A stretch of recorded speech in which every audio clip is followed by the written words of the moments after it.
मी धनंजय मोतीराम पवार, मुक्काम पोस्ट नववेस, तालुका कळवण, जिल्हा नाशिक, सभापती कृषी उत्पन्न बाजार समिती कळवण।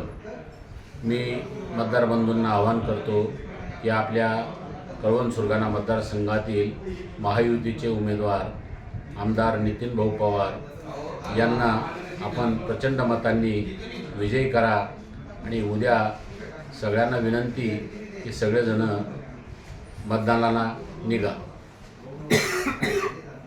नितीन भाऊबद्दल सांगायचे गावोगाव काही मला कारण दिसत नाही, कारण मागच्या 5 वर्षी आपण जी चूक केली होती मागच्या पंचवार्षिकला, तर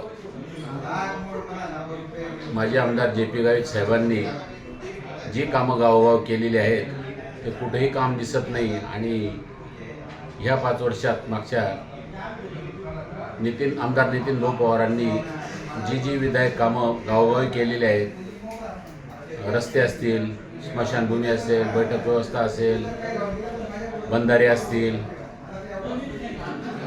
काँक्रिटीकरणचे रस्ते असतील, असे विविध सभागृह असतील, अशा विविध प्रकारची कामं नितीन भाऊंनी गावोगावी केलेली आहेत। त्याच्यामुळे माझी मतदार बंधूंना विनंती आहे की परत एकदा आपला मतदारसंघ पुढे जाण्याकरता, सुजलाम सुफलाम होण्याकरता आपण आमदार नितीन भाऊ पवारांच्या मागे खंबीरपणे उभं राहून आपण मतदान करावं अशी मी आग्रहाची विनंती करतो। बरोबर।